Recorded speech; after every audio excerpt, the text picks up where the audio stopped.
Oke, setelah mandat naik enggak nyanyi. Enggak, udah tadi. Gue pengen nyanyi lagi sih, tapi udah. Tiap segmennya. Capek nanti.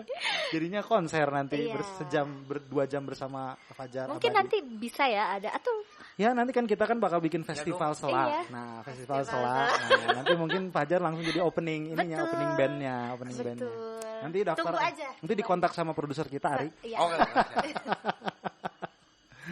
Oke, tadi udah ngomongin tentang Kak Fajar Iya, ya, profesinya, awal-awal. terus kayak latar belakangnya Iya, iya, juga, iya. pendidikannya dan childhoodnya ya. Nah sedikit Pit, gue mau nanya, lu tuh orang mana aslinya?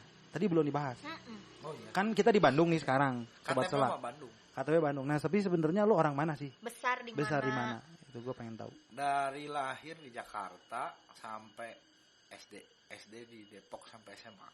Terus pindah Bandung. Pindah Bandung. Ah, jadi orang Depok lah ya. Jabodetabek. Ya, Jabodetabek. Jabodetabek. Orang-orang KRL gitu. gila orang-orang KRL ya yang setiap hari berjibaku. Komuter. Sekolahnya dulu di Jakarta. Di Jakarta dan di Depok. Di Depok. Maksudnya harus commute dari Depok Iya, ke iya. Jakarta. Oh, pas waktu di tiap sekolah ngerasain kayak gitu, SD kayak gitu, sempat SMP kayak gitu. Jadi sekolahnya selalu pindah-pindah gitu. Jakarta Depok. Aha. Selalu 2 kali sekolahnya. Kenapa tuh? Kayaknya emang saya nggak konsisten aja. Makanya tadi pertanyaan yang sebelumnya, kenapa menyimpang ya? Memang saya nggak pernah. Emang suka explore aja gitu Iya, ya. iya, iya. Pengen pindah sekolah nih mah gitu. Nah, Hobi kayaknya. hobi pindah sekolah. Jadi berapa kali lu pindah sekolah, Bejar? Di satu jenjang gitu, SMP gitu. 2 kali doang. Jadi Oh. maksudnya selama SD, SMP, SMA sekolahnya 6 berarti. Tuh. Wow. Iya, kita mah satu. Iya, Iya. satu. 2 kali mah banyak Jadi ya. tiga sekolah doang. Iya, 6 sekolah. 6 sekolah. Oke. Baiklah. Tadi kita udah ngomongin Ya. Kak Fajar sebagai seniman Ya, ya, nih. Sekarang kita mau, karena kita temanya makanan Ya. dan kita mengundang Kak Fajar. Jadi kenapa nih? Apa yang memulai eksplorasi terhadap Ya. makanan sampai seperti sekarang? Kalau tadi kan mungkin punya hobi memang masak Ya, ya, dari dari kecil kecil. ya. Tapi itu terus dilakukan gitu, hobi masaknya sampai gede. Ya karena terus makan, kalau berhenti makan mungkin berhenti masak juga. Tapi kan bisa beli. Iya, iya. Beda. Oh. Nah. Selera pedas, terus ya hubungannya sama seni itu dan tadi rasaan, makanan juga banyak lah ya faktor rasanya gitu. Iya ya. Terus dulu juga mungkin ingatan yang lama ngebayangin kalau idenya seniman teh pengen karyanya bisa nyampe ke audiens gitu. Betul. Bisa ada masuk ke dalam audiens gitulah. Nggak cuma dilihat doang gitu ya? Atau ya bisa dirasain. Dirasain. Atau ada yang ikutan seneng. Ada indera-indera yang teraktivasi. Nah kalau makanan itu kan benar-benar terjadi gitu. Iya. Terus saya ngebayangin dulu tuh kalau saya bikin makanan sebagai karya seni, bahwa mungkin ada kemungkinan ada karya saya yang jadi bagian dari audiens saya gitu. Betul. Sebagiannya mungkin jadi tai, tapi pasti ada yang nempel. Iya. Jadi darah, jadi Iya, daging iya. gitu loh. You are what you eat itu ya? Ya semacam. Iya. Jadi bikin karya lah. Jadi si makanan ini juga sebagai objek Medium berkarya. medium berkarya. Medium Gitu. Apa tuh? Ya, contohnya? ceritain satu karya lu Jar yang tentang makanan. tentang makanan. Ada yang kue senyum. Nah, itu favorit gua, Pit. Apa Kue tuh? senyum. Nah, Lagu yang tadi tuh ceritanya Sambil original makan soundtrack kue senyum. original OST-nya soundtracknya itu. gitu. Oh. Jadi kue senyum itu ceritanya mungkin idenya tentang transaksi sih. Pertukaran gitu antara, jadi ceritanya kamu bisa beli kuehnya, satu kue harganya 1 senyum kamu kayak gitulah. Senyum dong, Pit. Nah, dapat kue. Dapat kue. Kalau dulu dia di capture pakai kamera instan, tapi yang sekarang saya bikin device-nya kayak mesin EDC gitulah, nanti struknya jadi Foto. foto senyumnya. Satu buat audiens, buat kamu yang beli kuehnya, satu lagi saya simpen buat. Ya. Jadi itu antara pengen, karena saya pernah ngerasain atau pernah mengalamin bahwa senyum benar-benar pernah menukar sesuatu gitu. Maksudnya apa tuh, gimana? Dalam konteks apa? Kayak kita beli pakai uang gitu kan. Iya. Beli Ini pakai terus dapat senyum. makanan gitu. Iya. itu kan uangnya ditukar sama makanan. Nah, saya pernah ngalamin fase di hidup saya bahwa senyum emang benar-benar bisa menukar itu. Iya, gitu. Oh, diceritain jadi curhat jangan. Oke. Dan itu salah satu idenya kue senyum gitu. Kue senyum. Oh, lagu beda ya? Beda. Lagu cerita lagu Seperti Nyaman beda dengan si Senyum ini. Beda cuman berendengan. Oh iya. Soalnya gue tahu cerita Senyum. Gue tahu cerita Sepertinya Nyaman, keren banget. Tapi nanti itulah. Kalau nanti dia live. Live performance. Konser 1-2 jam kita bersama bahas, pacar. Ya. Itu mesti dibikin. Ceritanya gimana ya? Gue masih inget ya waktu lu ceritain seperti itu. lupa. Bukan Keren, nyaman. Keren. Gitu. Sampai sekarang masih bikin karya dengan makanan. Masih ada beberapa. Kalau yang terakhir pakai makanan itu ada kucing berantem dengan yang di Arjok kali ya. Arjok. Antar spesies. Tenang sobat, setelah ini ada kejadian di belakang, mungkin harus dipisahkan nanti. Kalau ada security datang ke belakang sana memisahkan. jangan panik ya. Iya. Kalau pada ngumpul-ngumpul nggak pakai masker. Kayak kita. Kita bener. Tapi kita udah dicek kapan. Nah, yang terakhir di Arjok itu juga makanan. Apa dia tuh? Jadi kue-kuehan, suka dibilangnya snack KW gitu ya, karena beberapa dia mirip kayak yang udah ada di di brand yang aslinya, tapi di Kongguan misalnya gitu ya. Atau Momogi misalnya gitu. Tapi kan ada yang versi kiloannya kayak gitu-gitu, yang di Balubur. Iya. Balubur Pride gitu. Nah, itu saya bikin jadi samsaknya kayak dari bahan yang transparan. Iya. Biasanya merek samsak tuh Everlast. Ini jadi judul karyanya diparodiin dari Everlast jadi Everlost gitu. Everlost. Atau LHY. Itu tuh ceritanya ngebayangin kalau dulu sering denger kayaknya UKM, UMKM latih tanding dengan industri gitu. Nah, saya selalu ngebayangin itu kayak David and Goliath gitu ya. Cuman bedanya kalau David nabi ya jadi dia bisa menang. Kalau ini mah bubuk. Ada mukjizat. Ini mah bubuk gitu. Saya seneng sama istilah di Sunda gitu, term bubuk. Ya, bubuk aing gitu. Bubuk. Kayak kalau lu udah kalah banget atau lu bener-bener kacau banget. Bubuk. Nah, itu sobat Sela kalau nanti dengerin. Seperti Momogi yang hancurkan jadi bubuk gitu. Iya. Tapi lu hancurin kan itu karyanya bisa digebugin. Bisa digebugin. Walaupun sama beberapa staffnya kadang-kadang dilarang sih. Kan jarang karya digituin. Bisa segera jadi bubuk. Tapi ya dia berubah dari keadaan pertamanya pembukaan sampai terakhir lah gitu. Jadi rada bubuk ya. Jadi rada bubuk. Iya. Nah, kita nih sekarang lagi ada di Gelanggang Olah Rasa ya. Kita nggak live juga sih ya, recording dari situ. Recording dari Gelanggang Olah Rasa. Nah, Gelanggang Olah Rasa nih konsepnya gimana sih? Ya. Ada makanan enak soalnya di sini. Nah, sebenarnya kalau yang pas bagian makanan ini dia lapangan. Jadi lapangan itu ada di dalam Gelanggang Olah Rasa. Lapangan. Oke. Emang buat bercanda ini tuh lapangan. Iya. Gitu. Lapangan di gor gitu ya. Iya. Nah, itu tuh lapangan itu studio makanan. Dia pokoknya kita kami nyoba-nyobain eksperimen makanan gitu-gitu. Cuman untuk membiayai eksperimen kami, ya kami harus juga bisa jualan gitu ya, supaya bisa terus muter. Betul. Jadi sebetulnya makanan-makanan yang ada di lapangan itu juga adalah karya ya. Ya. Hitungannya karya atau gimana deh? Ya, kalau kayak gitu nanti apa segi institusional. Enggak. Tapi buat saya sendiri karya. Karya. Apapun yang ada saya eksplorasi coba lakuin. ya di situ. Ya kayak chef kan. Eksplorasi, ada yang memang ada tujuannya yang mau saya Ya, sampaikan ya. gitu lah. Minimal ada ekspresi yang mau saya sampaikan. Iya. Gitu. Kayak ada kan chef kayak otentik dari chef siapa gitu kan, itu kan sebenarnya karyanya dia kan. Iya. Kayak di setiap signature dish-nya kayak dia misalnya soto tapi dia apain, dia modify jadi karya sih sebenarnya. Iya benar. Jadi kalau ini disebut si makanan-makanan di sini jadi karya, itu karya-karya Fajar dalam mengolah rasa itu ya. Iya. Dalam upaya rasanya mah community hub sih. Kemarin ada yang nanyain jangan community hub atuh udah sering gitu katanya bosan. Terus kita bikin istilah sendiri namanya habitat agregat, tapi ya sarua kayak habitat agregat. Di sini banyak studio-studio lain. Terus terminalnya ketemuannya di gelanggang olah rasa. Oh. Jadi karena sebenarnya kita lebih sering mengolah rasa daripada raga. Iya, karena pemalasan. Saya juga begitu. Ini posisinya di mana sih kalau di Bandung? Di samping.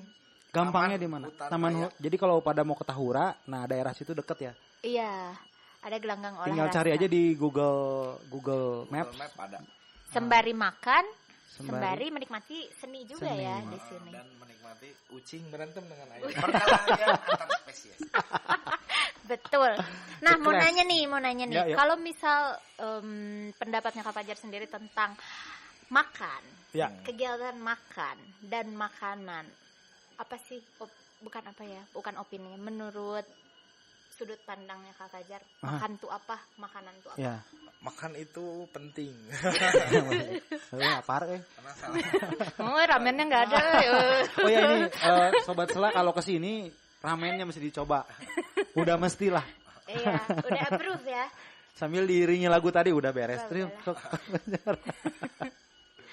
Makan itu mungkin kalau pendapatnya kurang lebih sebenarnya udah disampaikan lewat tadi konsep berkarya ya. Kita bisa nukar sesuatu terus makan tuh kan memasukkan sesuatu dalam diri kita, memenuhi nggak cuman kebutuhan biologis, tapi kalau buat saya sih kebutuhan mental. Biasanya saya maboknya gitu, mabok pribadi saya adalah pedas gitu. Oh iya gila pisan. Kalau udah levelnya high banget udah aja ya. Sampai iya. Kalau saya stres saya makan pedas. Atau makan enak juga bisa sih. Makan itu bisa jadi obat buat, nggak harus makanannya mungkin bergizi sih, tapi ya karena rasa familiarnya. Benar. Secara kondisi mentalnya aja gitulah. MSG lah. Anak MSG ya. Iya, saya nggak percaya itu MSG bikin bodoh. Buktinya saya masuk sekolah yang bermerek itu. Yang putra dan putri terbaik bangsa, coba tanyain. Putra dan putri MSG. Oh ini ada yang lucu nih tentang MSG nih. Jadi gue dulu kan temen nih, ada temen di gereja dulu, temen di gereja. Dia tuh brilian banget lah. Jadi kayak pinter banget cewek. Terus kan kita masih SMP gitu ya, nggak tahu. Gue SMA, dia udah masuk kuliah. Terus kita ngebahas MSG nih. Dulu kan zaman dulu tuh sempat rame banget nih Sobat Sela tentang MSG bikin bodoh. Nah, banyak kan itu bikin bodoh. Terus kita tuh sempat ngobrol gitu, iya MSG bikin bodoh. Nah, yang menarik ada, gue lupa namanya, tapi si ceweknya tuh pinter banget masuk kampus itu. Masuk kampus itu. Nah, terus temen gue tuh dengan coolnya nanya, bohong tuh MSG bikin bodoh. Tahu nggak makan paginya sih itu? Setiap hari sih tahu gue makan Indomie. Yang isinya MSG semua. Jadi bohong itu. Tuh buktinya sekarang masuk kampus itu. Tuh teman saya tuh di situ anak MSG banget nih ngemilnya. Iya, ternyata enggak. Nah, jangan-jangan bikin pinter sebenarnya. Itu usaha elit global itu untuk membuat konspirasi itu. Ada satu greater supaya Indonesia nggak pinter. Ya, supaya Indonesia nggak pinter, kita bikin aja hembuskan isu hoax. Sebetulnya dia malah menambah ya. Sebenarnya MSG kalau kena orang Indonesia beda efeknya. Iya bisa jadi. Mungkin kalau kena orang Jepang jadi bikin bodoh. Kena orang Jepang, kena orang Amerika, kena orang Eropa jadi bodoh. Pas kena Indonesia kenapa jadi pinter? Mungkin. Apa orang Austronesia? Wow. Itu jokes tentang, ya bukan jokes sih, memang kenyataan ya. Iya, memang masih menjadi sebuah pertanyaan itu. Iya, seberapa banyak kalau coba dulu makan Indomie? Banyak banget kan? Banyak dan banyak. Saya sering nambul. Bumbunya. Nambul itu apa tuh? Nambul tuh ngegado samanya. Ngegado apa ya? Makan mentahnya gitu ya? Iya, MSG. Pasti diremukin pakai bumbu gitu. Enggak, kadang-kadang emang bubuknya aja bubuk sasa. Dijilatin. Dijilatin. Berarti bener bohong. Sasa. Aduh, Tapi gitu. memang makanan bisa jadi politikal banget. Nah, Iya banget. Ya kita lihat isu-isu sekarang, pergerakan banyak banget ya pasti. Maksudnya ya makanan lagi rame, orang didefinisi dari apa yang dia makan misalnya. iya iya iya. Kan sebenarnya sih udah dari dulu ya. Cuman sekarang akhirnya ditambah dengan tren, lifestyle, kebudayaan, terus mungkin marketing juga, branding juga. Bisnis lah ya, economical value gitu. Iya. Dan politis banget gitu Politis. makanan. Benar. Berarti lebih dari sekedar cuman proses Ya. bertahan hidup Ya ya. buat Iya. Fajar ya. Buat Iya. Kak Fajar nih. Kalau makanan sendiri, Makanan sendiri more than just object enggak? Iya iya iya. tentu. Karena maksudnya dia objek pun saja, maksudnya akhirnya objek apapun tuh ya terkadang dia punya narasinya gitu ya. Cuman Iya, kadang-kadang akses kita sama narasinya yang nggak tahu gitu. Makanya akhirnya makanan sekarang trennya kan jual narasinya juga gitu. Iya benar. Ini apa sih? Oh ini adalah misalkan Makanan sehat. beras dari Majalengka. Oh ya, Bedanya ada sama historinya beras gitu. lain, Ya. Ya, dan membantu apa bla bla bla, ada unsur-unsur sosial di dalamnya juga suka dimasukin ya.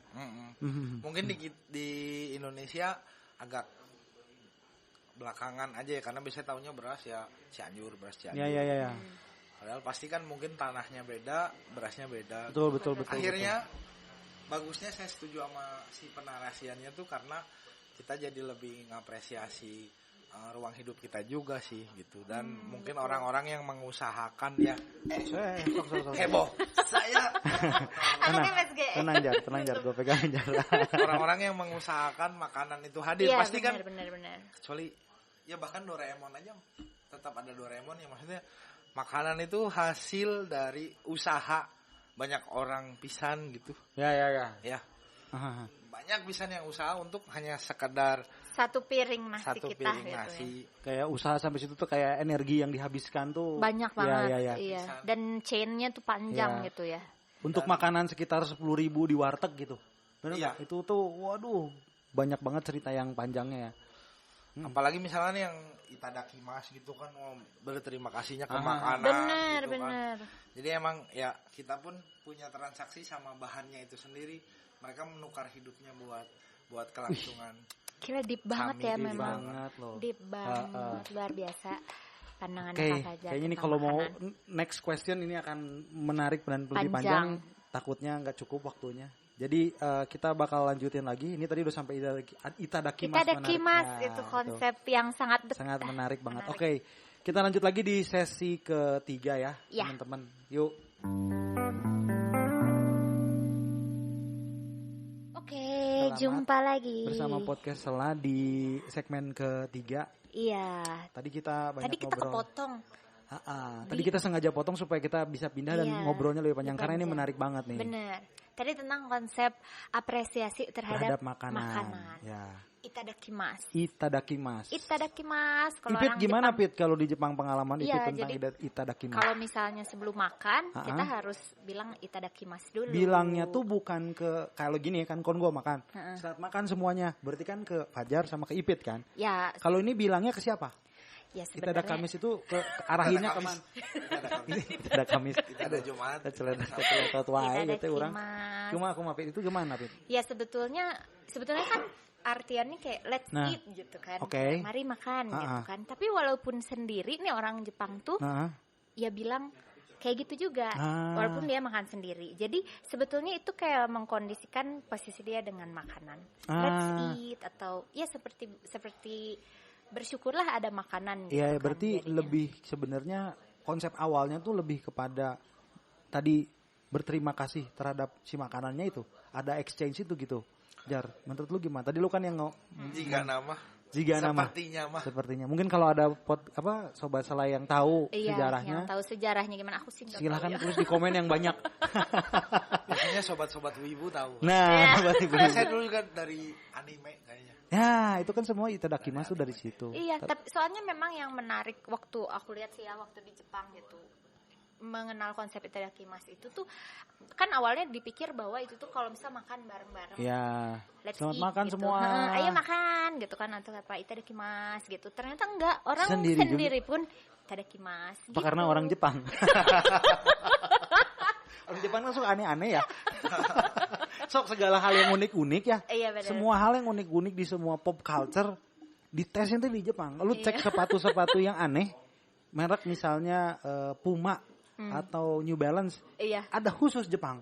Karena yang mereka pikir cuma orang Jepang doang yang bakal pakai. Nah, kayaknya gitu. Enggak sih ini mah. Mungkin ya, tapi nggak tahu. Tapi mungkin karena mereka juga kebiasaan kali ya.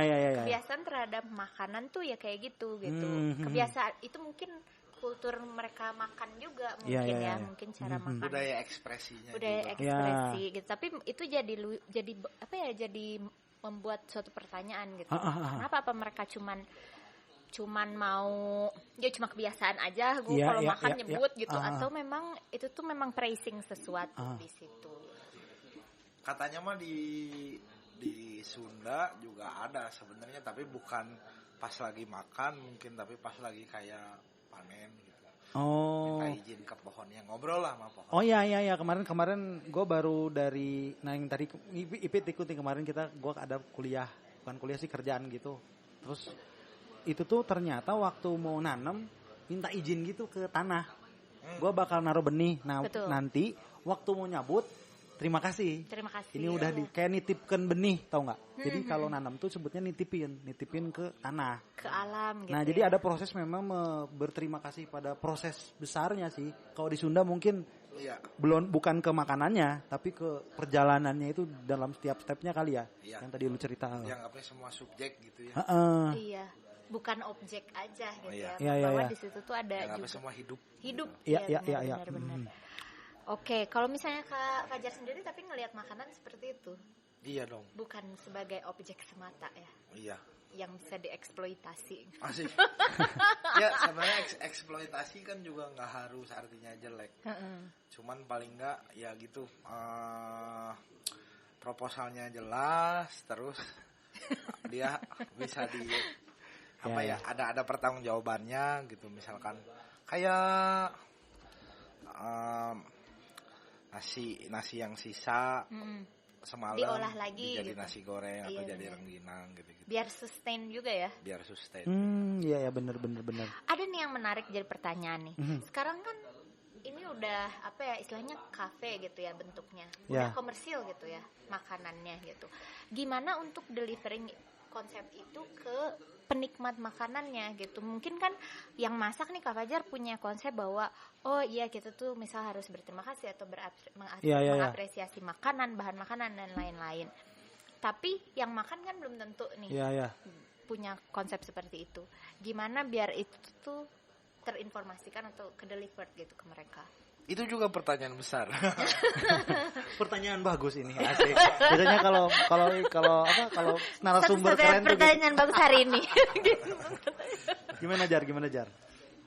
Ada lagi yang lebih keren. Ya itu akan saya simpan untuk masukan. Asik diplomatis banget. Gila, cocok. Ya, vote for Fajar ya.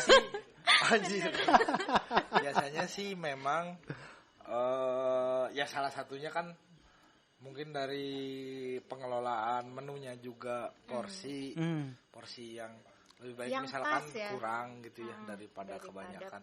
Walaupun saya masih banyak kurangnya, kami memang kadang-kadang ngeliatin masih banyak yang sisa gitu-gitulah.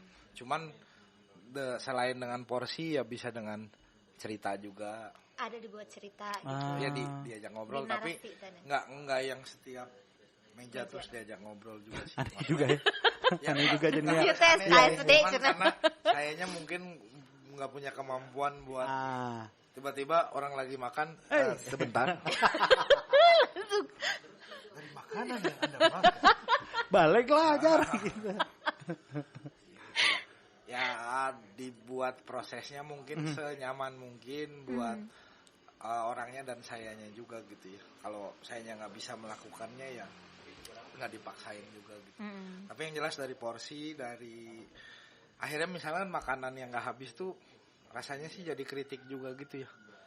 Jadi pertanyaan soal ini kenapa ya gitu. Oh iya. Apakah mungkin preferensi aja dia nggak suka sama bahan makanan tertentu gitu. Tapi beberapa ya karena memang kebanyakan yang makan di sini juga hitungannya masih teman-teman gitu.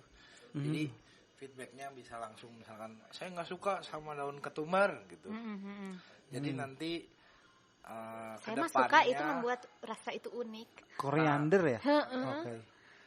Ada beberapa yang nggak suka terus ya udah nanti kalau misalkan pesan lagi bilang aja nggak pakai itu. Gitu. Oh bisa ya, jadi bisa custom gitu bisa. ya. Atau kadang-kadang ada yang memang vegetarian nggak makan daging, jadi nanti ada part di menunya yang kami ganti. Gitu. Oke, sehingga itu bisa mengakomodir banyak preferensi ya orang ya. Atau kadang-kadang memang dibikinin menu baru Nah, beberapa kemarin tuh yang misalkan lagi berhenti makan gluten.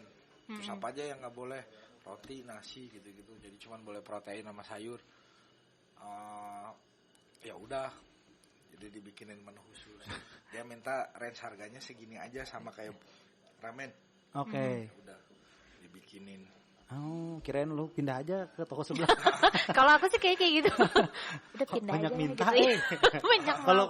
Kalau kita mental ini McDonald. Nggak peduli sama kan karena masih memungkinkan. Ya. Terus bagian dari servis, tapi kalau nggak bisa juga paling aku sujud. Ampun. Saya harus apa yang mulia gitu. Konsumen adalah raja teh ya. Benar ini. Hamba. Tadi ngomongin preferensi ya, nih. Preferensi. Pembentukan preferensi. Ya. Jadi kan sebenarnya kalau by nature ya. Kau setahu aku sih ya. Anak IPA kayaknya. Jadi ini podcast Selatu nature versus nurture. Iya. Jadi kita selalu hayati. Ya. Nah, sekarang kita mau mencoba menggabungkan nih nature and nurture. Kalau misalnya by concept gitu ya. Kita sebagai makhluk hidup sama aja nih sama hewan-hewan lainnya tadi si kucing atau si ayam. Kita tuh harusnya bisa tahu sendiri kan, mana sih makanan yang bisa kita makan, mana yang tidak bisa kita makan gitu kan. Kayak makanan ini berbahaya, maka tidak bisa. Ada insting, natural insting gitu kan. Tapi terus kalau di manusia nih tiba-tiba lebih didominasi sama namanya preferensi selera. Yang mungkin banget terbentuk karena proses nurturing. Kayak dari pengalaman pribadi nih, mama nggak suka makan apa gitu. Nanti ujung-ujungnya kayak anaknya nggak pernah dikasih makan itu, jadi nggak suka aja, kayak gitu kan. Nah, gimana nih menurut Kak Fajar preferensi itu harusnya gimana sih, kita tuh harusnya ngikutin nature aja nih, mengandalkan insting binatang kita gitu, atau memang itu wajar aja gitu. Preferensi, punya selera yang kayak tadi, saya nggak makan gluten, saya nggak makan apa, saya nggak makan koriander gitu. Padahal kan sebenarnya bisa dimakan. Iya. Kalau menurut saya gimana coba? Menurut saya mah sebenarnya mungkin yaitu dua-duanya faktor lah, nature sama nurture. Tapi mungkin kita bisa mengelola sebenarnya, walaupun nggak bisa dipaksain ke orang ini. Tapi buat saya pribadi mah banyak beberapa bahan makanan yang saya tadinya nggak suka, terus saya tetap nggak suka, tapi bisa saya makan. Jadi bukannya saya picky gitu, buang atau dipinggirin, saya makan aja tetap gitu. Walaupun misalkan makanannya bisa jadi dipisah gitu, nggak digabung karena misalkan pengen menikmati lah gitu. Tapi yang jelas sih preferensi itu harusnya menurut saya, karena dia bisa dibentuk, berarti dia bisa dihilangkan ulang. lagi. Iya, di mold terus di unmold gitu ya. Karena seru. Menurut saya tuh selera sebenarnya bisa di-upgrade, bisa di-update, terus enak itu butuh enak, kalau ngomongnya enak gitu ya. Butuh pemahaman. Dan juga butuh keredoan. Iya, loh, pertama harus redo. Nggak menerima itu sebagai harus enak, redo, gitu. iya. Maksudnya ya kayak pas pertama-tama datang ke Bandung, terus banyak makan daun mentah gitu. Tadinya mah nggak bisa, cuman lama-lama teh enak gening. Oh ini gini enaknya gitu, dapat pemahaman. Jadi kadang-kadang mungkin orang kurang mau meluangkan waktunya untuk pahamin ini enaknya di mana gitu loh. Karena pasti biasanya ada enaknya di mana. Walaupun mungkin itu gimana palet lidah ya, kadang-kadang palet lidahnya ada yang lebih sempit spektrumnya gitu. Udah ini mah enak weh gitu. Tapi kalau saya sih biasanya masih bisa, oh enaknya di sini. Akhirnya jadi beda sama preferensi. Ini mah saya emang bukan selera, tapi saya ngerti enaknya gitu. Kalau gue jadi keingetan nih tentang si selera dan preferensi nih, kayak alergi. Kan ada yang kalau makan udang terus bentol-bentol. Gua tuh dulu makan apa ya gitu ya, makan kepiting pasti gatal-gatal. Tapi waktu gua makan terus, nggak tahu tiba-tiba jadi nggak gatal lagi gitu setelah sekian lama. Emang menderita pertama-tama tuh. Terus apakah itu sama dengan ini atau memang bisa, ternyata tubuh gua tuh bisa menyesuaikan gitu.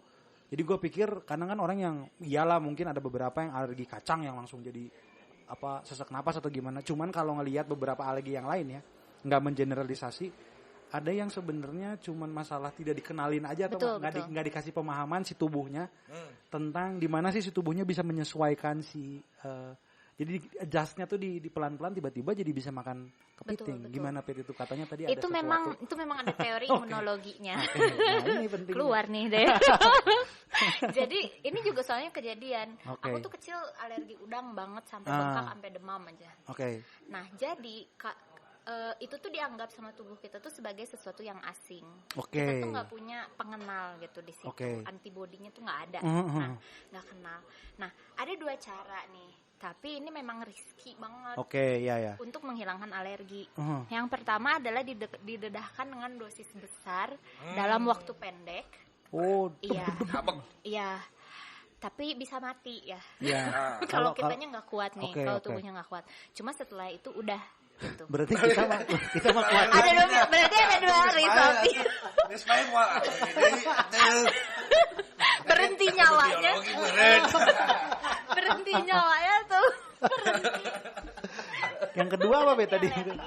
Yang kedua didedahkan dalam jumlah kecil secara konsisten dalam waktu yang cukup lama. Jadi secara gradually dia mengenal gitu. Jadi bisa dikenalin ya ternyata tubuh kita dengan. Nanti jadi ya itu memang itu kemauan kita mengambil resiko atau tidak. Nah, waktu kecil nih aku tuh alergi banget udang. Wah, udah mau mati aja nanti kok kena udang ya. Apalagi yang makin gak fresh makin hancur aja. Akhirnya Mama memutuskan mengambil resiko yang pertama. Ini anak mati juga gak apa-apa lah. Dalam 1 minggu selama 3 kali sehari kasih udang 1 piring. Wah, udah mau koit sih. hancur ini disclaimer dulu buat sobat Sela, ini jangan dicoba ya. Ini dicoba. Don't try this at home itu ya. Itu tuh sampai hari keempat tuh udah mau dibawa ke rumah sakit karena udah hancur banget, bentuknya juga udah bengkak. Udah menyon. Taunya pas hari kelima pokoknya Mama nggak dikasih terus gitu. Pas hari kelima dia berkurang, gradually berkurang. Udah di hari ke-7 udah nggak tambah lagi bengkaknya. Jadi cuma ngebenerin aja.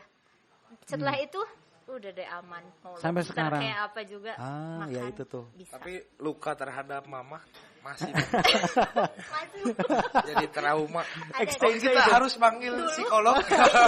Dulu memang sempet trauma, tapi setelah dewasa berterima kasih karena akibat kekerasan Mama. Iya, kalau enggak gue nggak bisa ngerasain nikmatnya udang. Kalau ke pinggir pantai teh kan udang teh iya, kayak pertama kali makan yang lobster gede itu udah kayak Mama terima kasih Mama gitu. Kayak tribut tuh Mama. Aku bisa dia mungkin lebih serem lagi ya lihat anaknya gini, tapi itu bagusnya ya. Tapi tega. Tapi memang itu beresiko banget. Beresiko banget. Kalau tidak dikerjakan dengan orang yang tegaan pisan atau yang profesional itu bisa. Tapi nggak tahu nyokap lu pasti ngitung-ngitung lah ya. Aku tidak tahu ya dia apa ya yang mungkin dia punya insting tertentu. Mungkin mamanya Kak Ipit bisa komen. Nanti Mama. Tante Ipit mah ini ya. Kayak gitu. Ini kita mau lanjut dulu. Boleh, kayaknya sedikit ada pertanyaan berikutnya. Ya sebenarnya kita masih mau bahas tentang si preferensi itu sih. Ya? Jadi itu memang secara nurture memang bisa disetting. Kayak contohnya kalau sekarang tuh kan kayak makanan Korea. Bisa tiba-tiba sekarang jadi semua orang makan Korea, bener nggak? Sebenarnya itu makanannya rasanya asing, lu tahu sendiri lah. Kalau secara ingredient, secara rasa kayak kalau kita ada di kayak dari Sunda gitu kan cenderung manis terus ke pedas ya. Terus Asin, kita kenal sebuah rasa lagi yang ingredientsnya juga beberapa nggak alami gitu, kayak mix matchnya tuh kayak ini dengan ini kayak ya aneh. kayak aneh. Nah itu kan sebenarnya sesuatu yang perlu dikenalkan kayak yang gue tadi bilang. Jadi sebenarnya proses dari si selera itu sebenarnya preferensinya kalau yang gue lihat nih nurture-nya salah satunya lewat budaya visual yang dilihat dulu. Iya. Kayak iklan, kayak ingin merasakan environment seperti di film Korea. Tiba-tiba ada soju halal. Itu kan salah satu memenuhi preference. Mungkin ada banyak teman-teman yang pengen minum soju tapi dakumahanya. Tapi kayak pengen berdosa. Makanya belilah soju halal. Nah itu kan salah satu bentuk mendirect preference dan akhirnya kayak usaha Fajar tadi sebenarnya mirip membuat sebuah menu lain atau rasa lain yang sehingga bisa memenuhi si konsumen itu. Nah, ada cerita tentang konsumen sih. Ini menarik, kayaknya kita berikutnya akan dibuka segmen 4 dengan cerita itu. Tapi berarti makanan tuh memang bisa shaping peradaban ya? Iya. Bisa. Nah, awalnya mungkin dari budaya makan kan. Betul. Curiganya. Terbentuk suatu peradaban juga ya. Iya. Curiganya. Mungkin ini akan ada peradaban baru Korea. Nah, iya kita mix up with Korea bukan nggak mungkin. Secara global. Iya. Saya sih setuju aja. Setuju aja, cuma nggak mau ikutan ini. Oke. Ya, sobat Sela kita stop dulu di sini. Nanti kita sambung ke segmen berikutnya. Oke. Siap.